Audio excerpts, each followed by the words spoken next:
इरफान भाई would have erupted on that scene. Thank you so much, that's so sweet of you, but thank you. Hathiram जो है वो दोनों पहलुओं को देख रहा है, वो ज्ञान नहीं बांट रहा है, वो चुप है। वो अपना कोई जजमेंट नहीं दे रहे आपको, आपको वो जाके देखना है, उस दुनिया को देखना, और आपके अंदर कुछ सवाल पैदा हो, आपके अंदर कुछ उथल पुथल हो, that was the objective I think. Family man season 3 में आप मनोज भाई fantastic casting. Very privileged to work with one of the finest actors of industry. Manoj भाई कमाल हैं। बड़े से बड़े सुपरस्टार्स को भी इस तरीके का शायद प्रोडक्शन ना मिल पाए। पठान लोक में जिस तरीके से मिला है या फिर जिस तरीके से फैमिली मैन में आपको मिला होगा, बहुत ही सुंदर फीलिंग होती है, बहुत सुकून भरी फीलिंग होती है। जयदीप अहलावत की एम्बिशन क्या है? एज एन एक्टर टटोलना है, और बहुत ज्यादा टटोलना है। ये बहुत ही शुरुआती दौर है उसका। मतलब सिद्धार्थ आनंद के साथ में आप काम करते हैं, ज्वेल थीफ आप सैफ के साथ में, सैफ भाई के साथ इतना कमाल का जुड़ाव बना इस दौरान। किसी कास्टिंग डायरेक्टर की सबसे मीन बात? फिल्में तो एक दो सबको मिलती रहती हैं, तुम सीरियल कर लो, इससे घर चलता है। पीआर बंद करो सर। जरूरत से ज्यादा हो गया। जरूर से ज्यादा हो गया मुझे लगा। इरफान भाई की बायोपिक कौन सा एक्टर कर सकता है? मैं करना चाहूंगा, ऑफ कोर्स। एक्टिंग सिखाई जा सकती है, विलेन का रोल या हीरो का रोल? ओह गॉड, ये तो दोनों, ये तो बहुत ही गलत गलत बात है। अनुराग कश्यप का सिनेमा या करण जौहर का सिनेमा? अरे मुझे क्यों मुझे क्यों बता रहे हो आप? भाई एक बड़ा कंट्रोवर्शियल सवाल पूछा जा रहा है। हे भगवान, मुझे लगे थे यही सारे कंट्रोवर्शियल, अभी कंट्रोवर्शियल आने वाला था। इरफान भाई का डायलॉग डिलीवरी या उनकी स्क्रीन प्रेजेंस? नहीं नहीं, आपको हासिल का रीमेक के लिए आपको ऑफर होगा तो आप करेंगे? वुड लव टू भाई। Hello, this is Jaideep Ahlawat और आप देख रहे हैं कनेक्ट सिने विद फरीदुल भाई। Stay connected.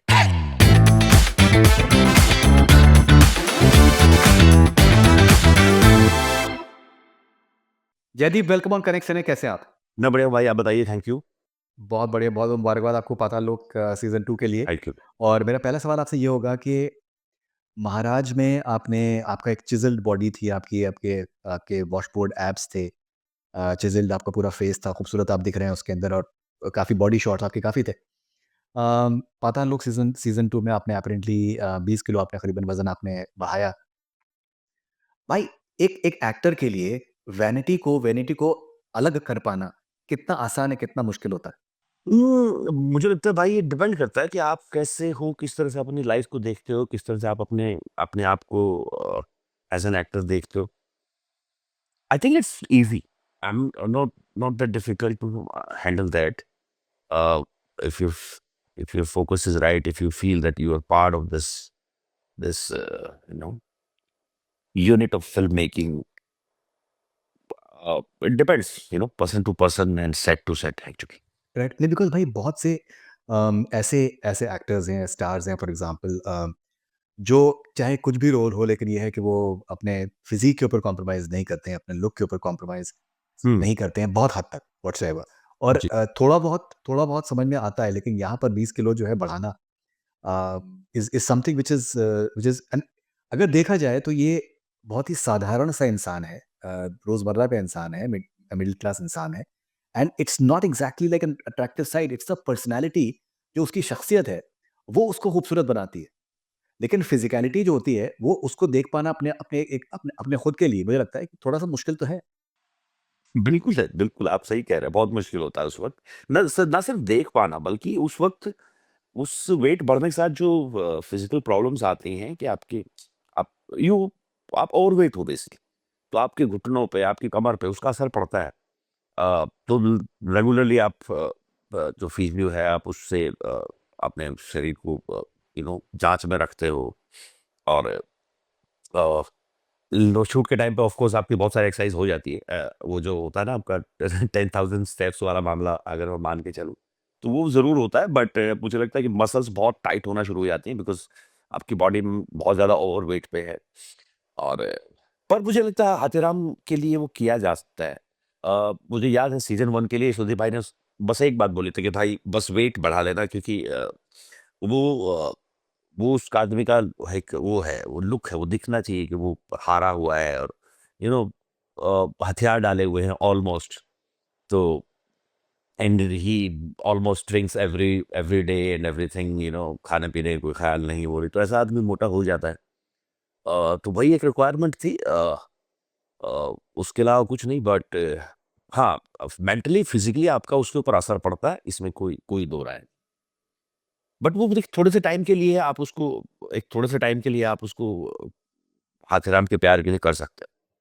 नहीं, बिल्कुल आई थिंक आपके हक बनता है भाई। पर्सनली मैं आपको बताऊँ, मैं तो ख़ासा डिसअपॉइंटेड हूँ पिछले कुछ टाइम से जिस तरीके का कंटेंट बन रहा है अपने वहाँ। दैट मीडियोक्रिटी को सेलिब्रेट करने को आपको कॉन्स्टेंटली कहा जा रहा है। लेकिन यहाँ पर एक एक ऐसा कंटेंट आता है, फॉर एग्ज़ाम्पल एक तो पताल लोक सीज़न 2 और उसके अलावा मुझे ब्लैक फॉरेस्ट मुझे बहुत पसंद आया, कि यहाँ पर आप एकदम बिल्कुल यू कंप्लीटली सरप्राइज़्ड। मैं आपको बताऊँ, मैं भाई यहाँ पे कनाडा हूँ, मैंने मैंने देखना शुरू किया, मैं रात में इतनी देर तक मैं देखता रहा। मुझे 5 एपिसोड वन गो में मैंने देखे हैं और मुझे ये था कि मुझे और देखना चाहिए। इट इज़ लाइक आप एज़ अ व्यूअर, आप लगता है कि आपके ऊपर कंटेंट एहसान कर रहा है कि आपको इतना हुक करके रख रहा है। Which is wonderful, which is thank absolutely you, thank wonderful. Nagaland किसी ने यू। एक्सपेक्ट नहीं किया था कि नागालैंड हो जाएगा। एनीवे भाई, दूसरी चीज़ मेरी ये है आपसे बात मैं चाह रहा हूँ कि सीज़न 1 में भी पैंडेमिक था। हमारी ऑनलाइन ही हमारी बात हुई थी और मुझे याद है कि इरफ़ान भाई के बारे में बात करते-करते आपकी आँखें आपकी भर आई थी। आपका, अगर मैं इजाज़त हो तो मैं ये कहना चाहूँगा कि आपके व्हाट्सएप की जो प्रोफ़ाइल पिक्चर है उसके अंदर एक आपका और इरफ़ान भाई का एक दोनों का एक साथ में एक अक्स है एक तरीक़े से, which is a beautiful image as well.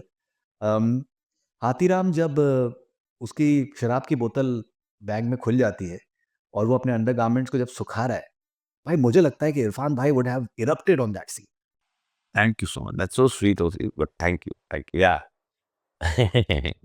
He would have erupted कि क्या क्या क्या सीन है भाई। थैंक यू भाई। बट कुछ लोगों को समझ नहीं आया, उनको लगा कि ज़बरदस्ती हँसाने की कोशिश कर रहा है, बट कि जबकि वो हँसाने की स किसी ने मुझे ऐसा फीडबैक मिला कि कोई किसी को लगा कि मैं I am trying to make it funny, but it's not funny, he is still trying to understand कि अभी भी दारू की स्मेल तो नहीं आ रही है इसमें से। तो ब्यूटीफुल सीन, या ब्यूटीफुल, या थैंक यू भाई। ब्यूटीफुल। लेकिन भाई, इरफ़ान इरफ़ान भाई को जिस तरीके से जिस शिद्दत से आप मोहब्बत करते हैं और इज़्ज़त करते हैं, वो कमी का एहसास जो है वो पूरा कर पाना कितना मुश्किल होता है? कैसे उस कमी को पूरा करने की कोशिश करते नहीं हो सकती। हाँ, आप वही है, आप उनके काम को देखते हो, इंस्पायर होते हो। मैं नहीं, सिर्फ बहुत सारे लोग हैं भाई। इस शहर में मुझे लगता है कि हज़ारों लाखों एक्टर हैं, जो उनके काम को देख के इंस्पायर हुए हैं और होते रहेंगे पीढ़ियों तक। तो बस आप पर उनकी कमी तो नहीं पूरी हो सकती। हैं? एब्सोल्युटली। अच्छा, ज़रीब आप ये बताएँ कि ये जो एक बहुत सारे कल्चर्स एक सामने आता है कि जैसे आपसे मैंने पहले भी ज़िक्र किया कि एक मीडियोक्रिटी को सेलिब्रेट करने के लिए आपसे कहा जाता है।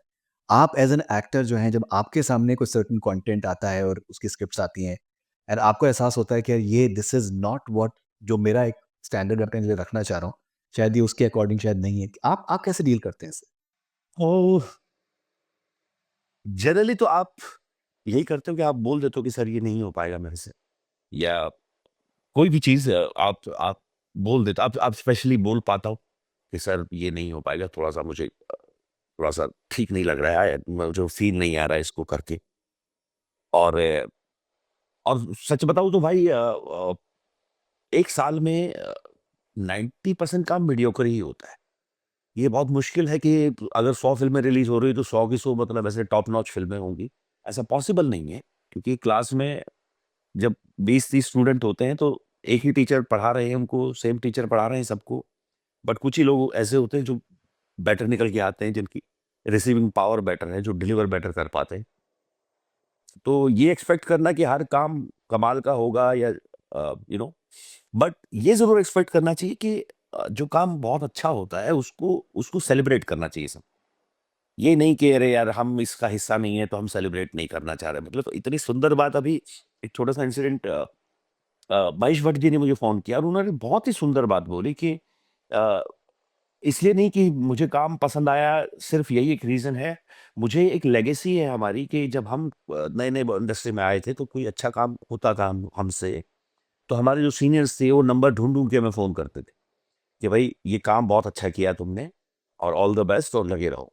तो मैं सिर्फ़ वो लेगेसी जो है आगे बढ़ा रहा हूँ, अ, कि मुझे कोई काम पसंद आता है तो मैं उसको ढूँढ के पता करता हूँ कि किसने किया है, तो मैं उसको मुबारकबाद देता हूँ और विशेस देता हूँ कि वो आगे करता रहे। तो ये जो खूबसूरती है ना, ये बेहद इम्पोर्टेंट है।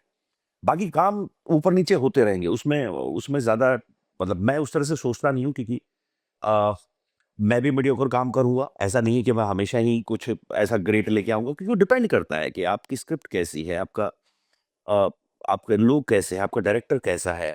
ज़रूरी नहीं कि आपका हर काम टॉप नॉच होगा। आपको भी कुछ ऐसा काम मिलेगा या हो जाएगा कि वो ठीक है, इट्स ओके, मीडियोकर है।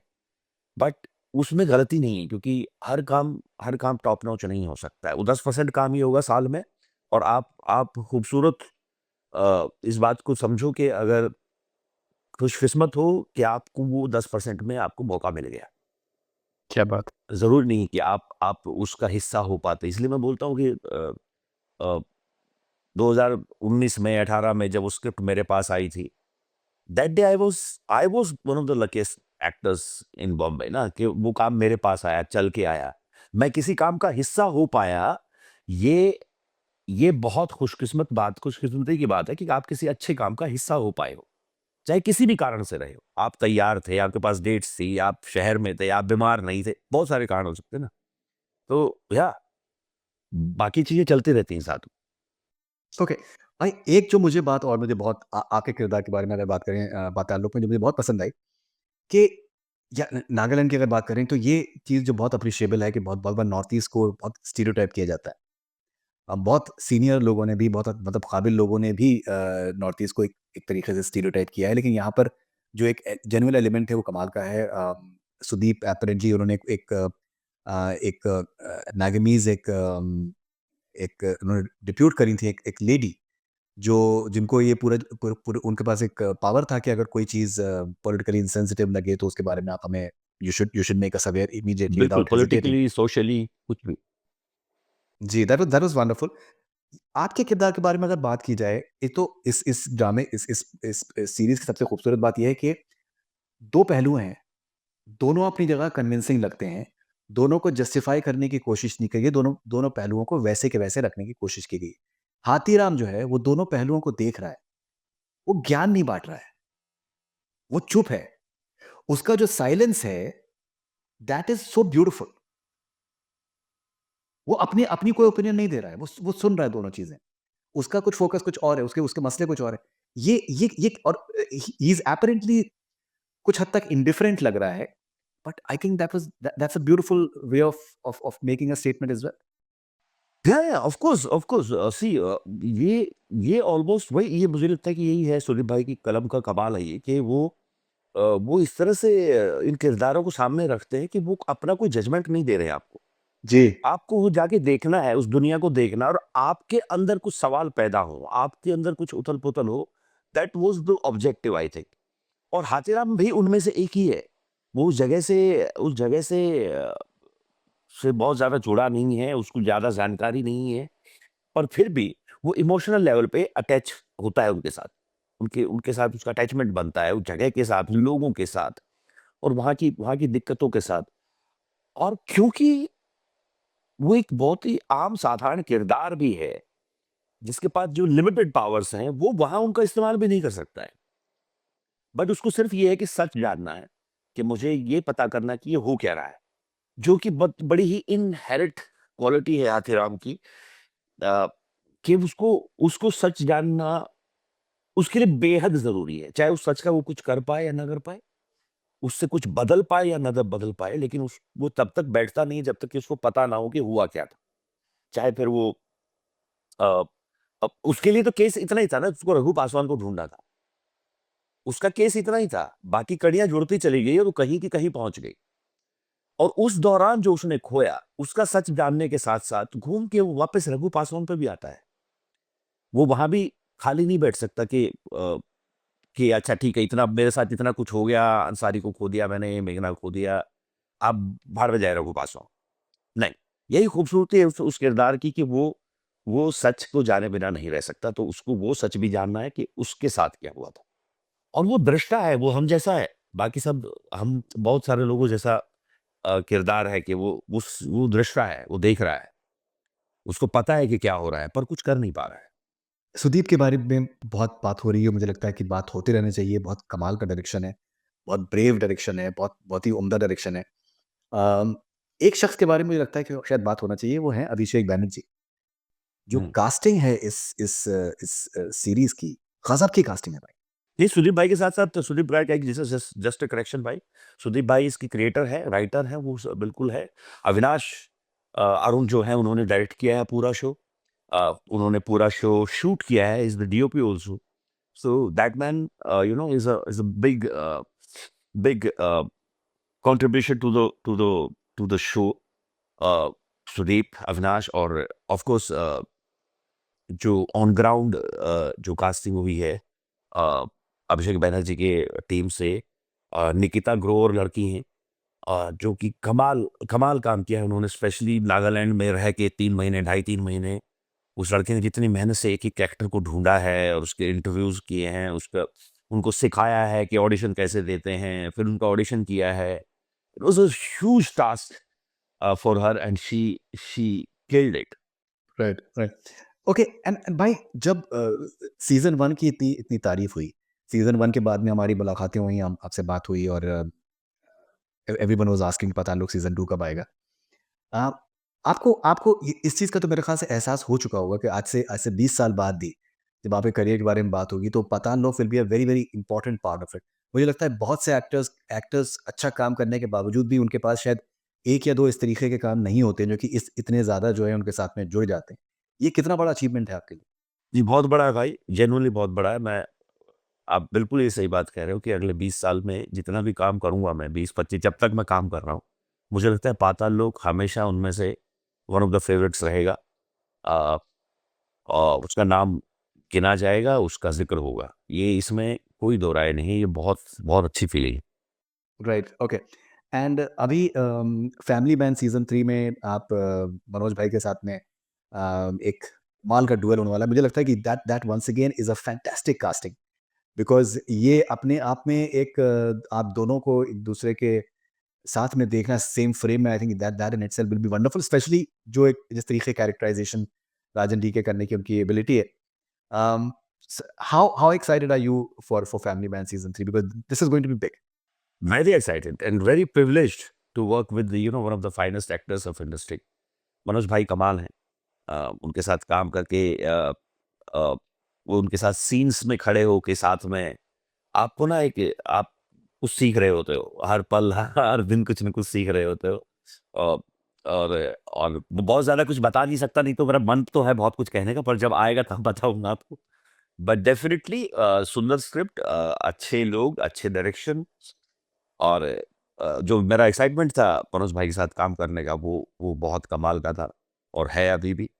तो आई होप जब वो बाहर आए तो सबको देखने में मज़ा आए, क्या हो रहा है। बिकॉज़ पहले 2 सीज़न्स में स्पेशली जो लेवल ऑफ प्रोडक्शन है, वो इतना इतना कमाल का है कि दैट हैज़ मतलब मुझे लगता है कि जो हिंदुस्तानी कंटेंट है, उसको बहुत इज़्ज़त बख्शी है, स्पेशली प्रोडक्शन वैल्यू ने। और ज़ाहिर-सी बात है कि दोनों सीज़न इतने कमाल के रहे हैं कि दैट तीसरे सीज़न में प्रोडक्शन वैल्यू जो है वो और नेक्स्ट लेवल पे जाएगी। एज़ एन एक्टर आपके लिए कितना कितना एक फ्लैटरिंग होता है बिकॉज़ ये मुझे लगता है कि बड़े से बड़े सुपरस्टार्स को भी इस तरीके का शायद प्रोडक्शन ना मिल पाए, जो कि जैसे फॉर एग्ज़ाम्पल पाताल लोक में जिस तरीके से मिला है या फिर जिस तरीके से फैमिली मैन में आपको मिला होगा। फ्लैटरिंग तो नहीं, बट ये है you feel happy about it. Of course you feel excited, you feel lucky about it कि हाँ यार, इतना कुछ क्रिएट होता है आपके लिए और आपके किरदारों को बड़ा बनाने के लिए, आपके किरदारों को और खूबसूरत और बिलीवेबल बनाने के लिए। तो वो जो सारी मेहनत होती है बहुत सारे लोगों की, अ, और उनका जो डेडिकेशन है उसको काम करने का, आप तक पहुँचाने का, और ताकि आप अपनी बेस्ट ऑफ एबिलिटीज़ के साथ उनको उन किरदारों को पोर्ट्रे कर सकें। तो वो डेफ़िनेटली बहुत ही सुंदर फीलिंग होती है। बहुत सुकून भरी फीलिंग होती है। राइट। भाई जयदीप अहलावत की एम्बिशन क्या है? आप क्या ऐसा करना चाहते हैं? कौन-सा ऐसा किरदार है जो आपने देखा हो, जिसको आपने आइडलाइज़ किया हो, तो क्या आपको लगता है कि यार ये अगर मैंने कर लिया, तो मतलब धन्य हो गई ज़िंदगी? नहीं भाई, ऐसे नहीं सोचता हूँ मैं। मैं जेनुइनली कभी नहीं सोचा कि अच्छा ये एक किरदार कर लिया तो धन्य हो गई। मुझे लगता है कि मेरा एम्बिशन यही है कि मैं साल दर साल बड़ी तो ये कि खुद से ही खुद को ही सरप्राइज़ कर पाऊँ। ये बहुत बड़ा एक वो है, मेरी इच्छा है जिसको मैं कह सकता हूँ। मेरी मेरी मुझे मानना है ये बात अपने आप को कि मुझे अपने आप को एज़ एन एक्टर टटोलना है और बहुत ज़्यादा टटोलना है। ये बहुत ही शुरुआती दौर है उसका। और I just hope and I pray कि मुझे उस तरह की कहानियाँ, किरदार मिलते रहें।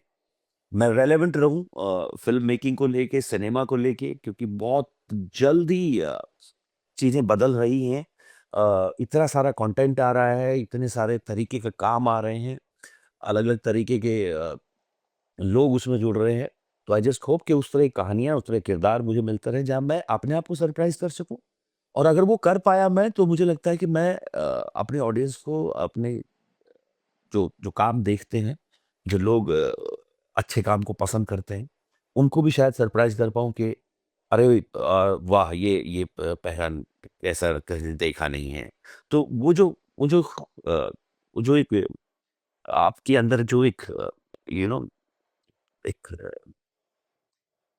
इच्छा कह लो, या एक एक जो आपके अंदर एक उम, वो जुनून। कचोटती रहती है आपको कि हाँ, वो कचोटता रहता है आपको कि कुछ अच्छा करना है, कुछ नया करना है, कुछ कुछ इंटरेस्टिंग करना है। उस दौरान, उस जर्नी में नॉर्मल काम भी आते रहेंगे, क्योंकि आप जब तक लगातार काम करते रहोगे, तभी इस बात के चांसेस ज़्यादा बढ़ेंगे कि आपके पास साल में कोई 1 या 2 काम ऐसे आ जाएँ जो आपको लगे कि ओह माय गॉड! ये कुछ नया है।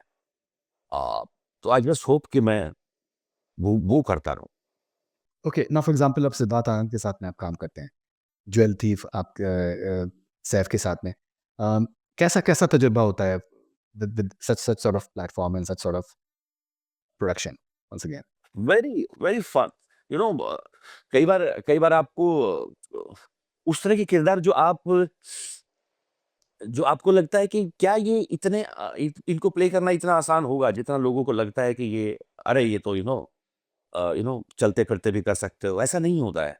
कुछ नई फिजिकलिटी के साथ, कुछ नए लुक्स के साथ जब आप एक्सपेरिमेंट करते हो, आप नए तरीके की स्क्रिप्ट में ढूंढते हो, और आप अपने साथ भी एक्सपेरिमेंट करते हो। ऐसा नहीं कि आप स्क्रिप्ट के साथ कर रहे हो, आप अपने खुद के साथ एक्सपेरिमेंट करके देख रहे हो, तो कि क्या मैं ये इस तरह से कर पाऊँगा क्या? और टीम बहुत कमाल है, बहुत ही अच्छा प्रोडक्शन है। सिद्धार्थ ऑफ कोर्स उसको डायरेक्ट नहीं कर रहे हैं, बट ही इज़ देयर। और बॉबी ग्रेवाल जो हैं, और हमारे कुकी जो डायरेक्टर्स हैं, उनके साथ जो जिस तरह का एक्सपीरियंस रहा, सैफ भाई के साथ इतना कमाल का जुड़ाव बना इस दौरान, कामों के बारे में ज़िक्र करना, उसके बारे में चर्चा करना, अलग-अलग तरीके के कामों के बारे में जिस तरह से बातें होती थी। तो बहुत सारी चीज़ें थी, और उसके साथ-साथ काम भी हो रहा था, तो it was very much fun. Okay, भाई मनोज भाई से मेरी बात हुई एक बार हुई थी और मनोज भाई से मैंने पूछा था कि आपका एज़ एन एक्टर आपका रियाज़ क्या है? तो आप रियाज़ क्या करते हैं? तो उन्होंने मुझे बताया था कि रोज़ाना वो एक कविता को शीशे में देखकर वो उसको पढ़ते हैं और वो उनका रियाज़ है। जयदीप अहलावत का रियाज़ क्या है एज़ एन एक्टर? ये भी करता हूँ मैं, कभी-कभी करता हूँ, उतना रेगुलरली नहीं करता, जैसे भाई कह रहे हैं कि वो रोज़ करते हैं, बट मेरे साथ होता है ये कि मैं अ, कुछ ना कुछ पढ़ना, चाहे वो 1 पेज ही हो, आप ज़ोर-ज़ोर से पढ़ते हो, आप मन में पढ़ते हो, वो एक इंटरेस्टिंग चीज़ है, क्योंकि अ, उससे एक बड़ा क्या कह सकता हूँ उससे, कि आपको एक लय मिलती है। हर एक टेक्स्ट की एक लय होती है। अगर आप हुँ। पोएट्री पढ़ रहे हो, आप वर्स पढ़ रहे हो, प्रोज़ पढ़ रहे हो, तो उसकी एक लय समझ में आती है, उन शब्दों का एक भाव समझ में आता है, और वो हर दिन आपकी आदत में आ गया है। वो एक तरीका है। दूसरा, आप अ, मुझे नई काम देखने में, जिस तरह की फिर मेरी इमेजिनेशन क्रिएट होती है, वो करने में बहुत मज़ा आता है। कुछ फिज़िकैलिटी के साथ करने में बहुत मज़ा आता है। For example I used to do that. अभी तो मेरा रियाज़ भाई ये है कि मैं स्क्रिप्ट ही इतनी पढ़ रहा हूँ कि उन्हीं में रियाज़ हो जाता है मेरा।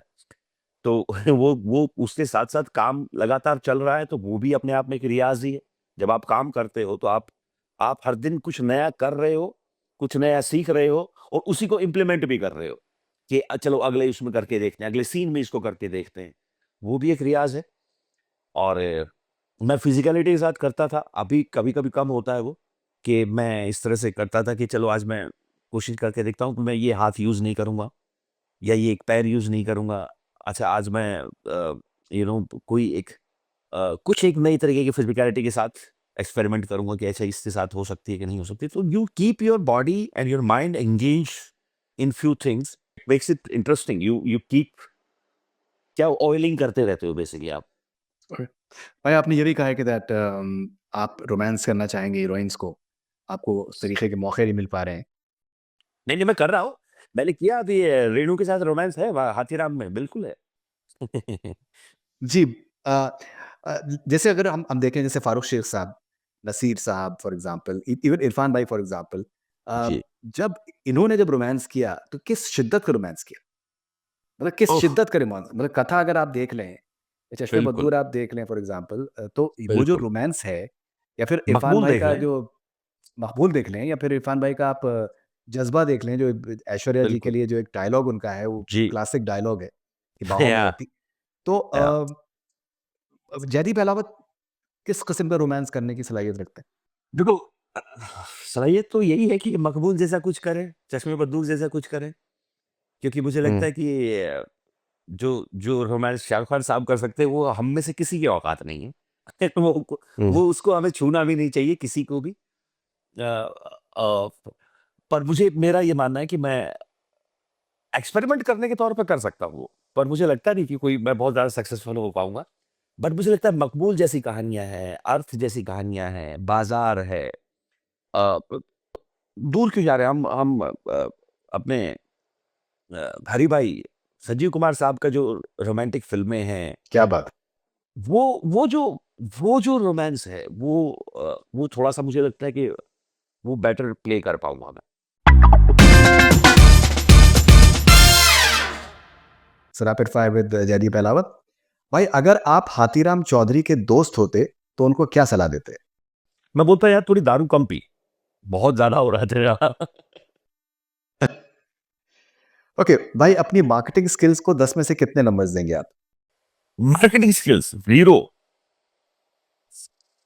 1 मैक्स टू मैक्स। किसी कास्टिंग डायरेक्टर की सबसे मीन बात, सबसे ऐसी बात जो कि बहुत ज़्यादा तकलीफ़देह थी या मीन थी, कौन-सी आपको याद है आज तक? ओह गॉड!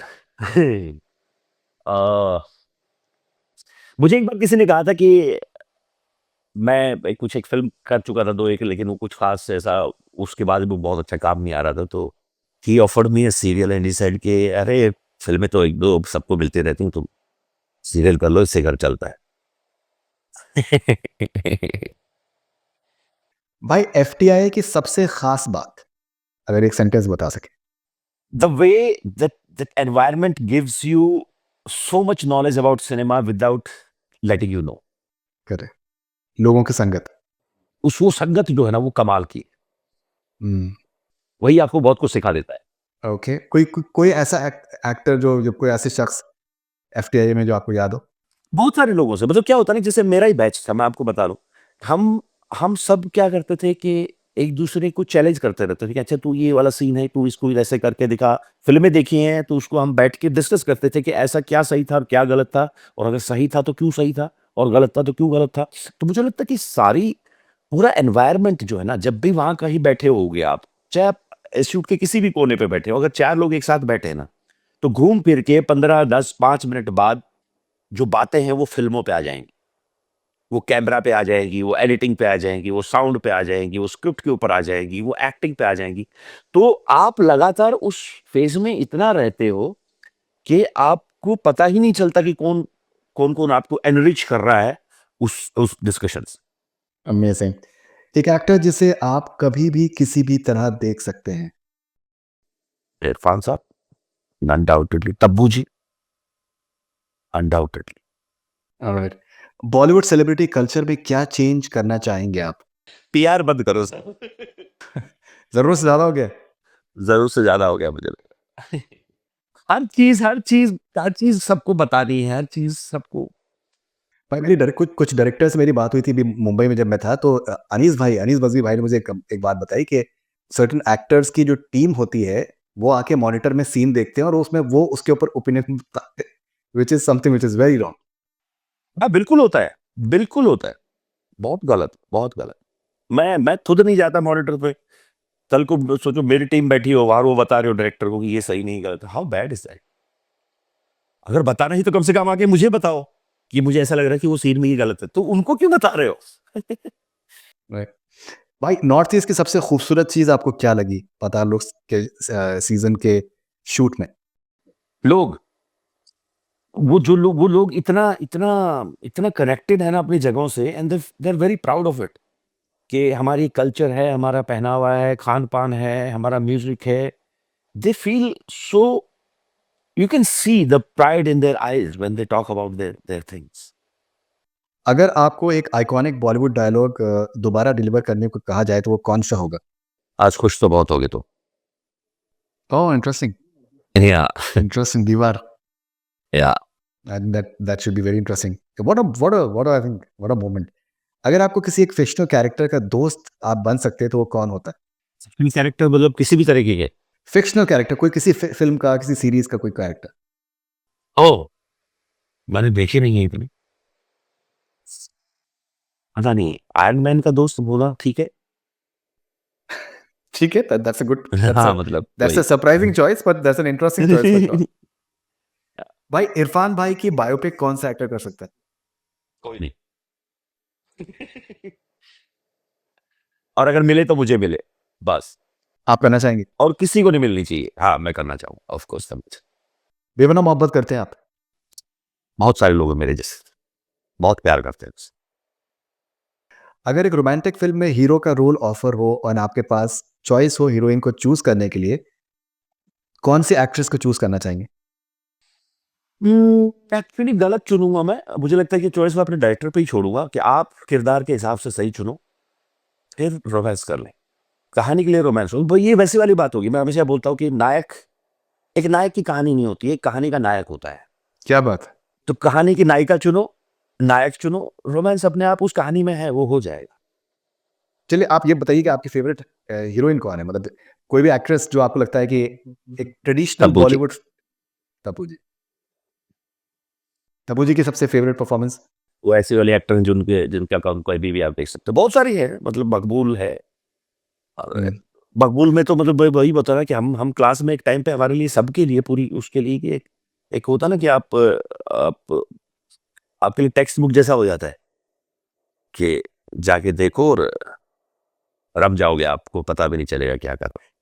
भाई येस और नो फॉलोइंग स्टेटमेंट्स सही है या गलत है आपके हिसाब से? एक्टिंग सिखाई जा सकती है? और अगर यस और नो है तो नो, पर सीखी जा सकती है। सिखाना मुश्किल है, सीख जाना उसमें। यार रिसीवर थोड़ा ज़्यादा इम्पोर्टेंट है प्रोजेक्टर के अलावा। वो एक शेर है कि जैसे शायरी के बारे में एक शेर है कि दैट आदमी शायर या तो होता है या नहीं होता। हाँ, बिल्कुल, बिल्कुल, बिल्कुल, बिल्कुल, बिल्कुल। साथी एक्टर्स के साथ कभी आर्गुमेंट हुआ है? येस और नो? यस। क्या एक्टिंग स्कूल्स ओवररेटेड हैं? या अनुराग कश्यप को ऐसा लगता है क्या एक्टिंग स्कूल ओवररेटेड है आपके हिसाब से? अनफॉर्चुनेटली बहुत सारे यस, बट आई थिंक अगर सही तरीके से पढ़ाया जाए तो बहुत ज़रूरी। पर पड़ सकता या है। बिल्कुल, बिल्कुल। भाई ये या वो आइदर और अगर आपको एक ऑप्शन चूज़ करना है फॉलो में से तो आप क्या करना चाहेंगे? एक्शन या थ्रिलर? थ्रिलर। विलेन का रोल या हीरो का रोल? ओह गॉड! ये तो बहुत ही गलत गलत बात है। दोनों, डबल रोल कर सकता हूँ क्या? शायरी लिखना या गाना सुनना? शायरी लिखनी आती नहीं मुझे, तो गाना सुनना। ओके। थिएटर करना या फ़िल्म शूट? क्लासिक मूवीज़ या न्यू एज सिनेमा? दोनों 50-50। अनुराग कश्यप का सिनेमा या करण जौहर का सिनेमा? अरे मुझे क्यों मुझे क्यों फँसा रहे हो आप? दोनों, क्यों नहीं? मुझे देखो, मैं एक एक्टर हूँ, मुझे दोनों दुनिया जीनी है। मुझे अपने आप को देखना है कि उस दुनिया में मैं कैसा दिखूँगा? क्या मैं उसको उसको उसको बिलीवेबल बना पाऊँगा अपने तरीके से, अपने लिए या नहीं? Of course, why not? Okay, social media presence या पर्सनल लाइफ़ प्राइवेट रखना? Personal life private. टाइपकास्ट होने का रिस्क या स्ट्रगल करते रहना? टाइपकास्ट होने का रिस्क, क्योंकि वो आप कभी भी तोड़ दोगे। जिस दिन आप चाहोगे, आप उसको ही बदल सकते हो, लेकिन स्ट्रगल करते रहोगे तो आपको काम ही नहीं मिलेगा, तो फिर बैठे रहना। इससे अच्छा टाइपकास्ट हो जाओ थोड़े टाइम के लिए। You can break your typecast at some point of time. आपके पास इतना बॉडी ऑफ वर्क होगा कि आप अपने बॉडी चेंज कर लोगे, अपने बाल कटा दोगे, आप टाइपकास्ट को तो क्यों हटा सकते हो? भाई एक बड़ा कंट्रोवर्शियल सवाल पूछना चाह रहा हूँ। हे भगवान! मुझे लगे थे यही सारे कंट्रोवर्शियल, अभी कंट्रोवर्शियल आने वाला था। ये थोड़ा मुश्किल सवाल है भाई। जी, बताइए। थोड़ा-सा मैं झिझक रहा हूँ आपसे पूछने में। अब पूछ ही लो भाई, देखा जाएगा। भाई बन मस्का या वड़ा पाव? अरे! Oh lord! Why not together? एक बड़ा पाव खा के फिर बरमस्का और चाय। तो बड़ा पाव का जो तीखा वाला टेस्ट है वो भी थोड़ा सबड्यू हो जाएगा और दोनों तीनों का मजा लिया जाएगा। एक बड़े बैनर की फ़िल्म मिलना, ये एक अक्लेम्ड डायरेक्टर के साथ काम करना। अकेन डायरेक्टर के साथ काम। कोई डायरेक्टर आपके ज़हन में है जिसके साथ में आप काम करना चाहते हैं, अब तक नहीं किया? अभी कई कई सारे हैं। विशाल जी की डायरेक्शन में मैंने काम नहीं किया है। इम्तियाज़ सर की डायरेक्शन में मैंने कोई ऐसा उनकी अपनी डायरेक्शन में कोई लंबा काम नहीं किया है। बहुत छोटा-सा 3 दिन का एक एक्सपीरियंस रहा है मेरा उनके साथ। और हुँ। और राजू सर हैं, राजकुमार हिरानी सर, उनकी डायरेक्शन में उनके अंडर कुछ नया क्रिएट करने का बहुत मन है मेरा। है, बहुत सारा। ऑलराइट भाई, इरफान खान भाई के बारे में मैं कुछ एक सवाल पूछना चाह रहा हूँ, ये या वो, either or. Irrfan Khan okay. भाई के बारे में, मकबूल या Haider is better performance? Oh god! गलत आदमी से सवाल पूछ रहे हो आप ये। बट इफ वैसे तो दोनों ही कमाल हैं, but if given a choice, मकबूल। मकबूल, ऐसा क्यों? उसमें बहुत सारी शेड्स मिल जाती हैं। उसमें लेयरिंग ज़्यादा है। पान सिंह तोमर या द लंच बॉक्स? अरे बाबा! तो देखो अगेन दोनों ही कमाल, बट अगर चूज़ करनी है तो पान सिंह तोमर है। अगेन बहुत पान सारी वो जर्नी बहुत कमाल की है। कमाल It's के गाने हैं। it starts from somewhere else and you can see that journey, not just physically, the mental and everything, all the things. It was amazing. मेहनत बहुत है उस किरदार में। बिल्कुल, बिल्कुल। बहुत कुछ है। इरफान भाई का डायलॉग डिलीवरी या उनकी स्क्रीन प्रेजेंस? दोनों। नहीं, नहीं, ये तईद को अलग नहीं कर सकते। उनकी डायलॉग डिलीवरी और स्क्रीन प्रेजेंस मतलब they go hand in hand. They you can't just segregate them. Irfan भाई का इम्प्रोवाइज़ेशन का टैलेंट या उनकी स्क्रिप्ट सिलेक्शन का टैलेंट? मुझे लगता है कि उनका इम्प्रोवाइज़ेशन का स्क्रिप्ट तो कुछ भी दे दो उनको वो कर लेंगे। कोई स्क्रिप्ट में बुरे नहीं लगते वो। कैसी भी स्क्रिप्ट हो, बहुत खराब-खराब स्क्रिप्ट भी रही होंगी, but you can't miss Irfan साहब from that. So he will do something. तो उनकी इम्प्रोवाइज़ेशन में जो टैलेंट है वो ज़्यादा इंटरेस्टिंग। स्क्रिप्ट तो अपने आप कर लेंगे वो। भाई हाइपोथेटिकली आपको हासिल का रीमेक के लिए आपको ऑफर होगा तो आप करेंगे? वुड लव टू भाई। हुँ। हासिल, आप जो कह रहे थे ना कि एक बार रोमांस की बातें चल रही थी, हासिल का रोमांस भी तो एक अलग लेवल का था। हुँ। तो हासिल है, मकबूल है, बहुत सारी उनकी कोई भी फ़िल्म का रीमेक, स्पेशली मकबूल और पान सिंह तोमर तो और हासिल से तो हमने शुरुआत की थी, आज उनको जानना शुरू किया था तो या गज़ब का परफॉर्मेंस हासिल वाज़। गज़ब। इरफान के किसी आइकॉनिक रोल का रीमेक करना या अपना एक नया लेगेसी तलाश करना? उनके किसी आइकॉनिक रोल को रीमेक करना मुझे लगता है बहुत बड़ी बेवकूफ़ी होगी। तो मैं कोशिश करूँगा कि मैं कुछ अपना तलाश कर लूँ। लेगेसी का तो मुझे पता नहीं, पर कुछ अपना ही तलाश कर लूँगा, शायद ज़्यादा बेटर रहूँगा। उनको उनको उनके आइकॉनिक रोल को रीमेक करना पॉसिबल नहीं हो पाए। भाई finally best compliment that you have received for Paatal Lok season 2? बहुत सारे भाई, लेकिन एक, जब हम पाताल लोक सीज़न 2 शूट कर रहे थे, तो मेरा जन्मदिन था उसी दौरान, हम दार्जिलिंग में थे। तो वहाँ कुछ था नहीं और सुदीप भाई बहुत ही कम शब्दों के आदमी हैं।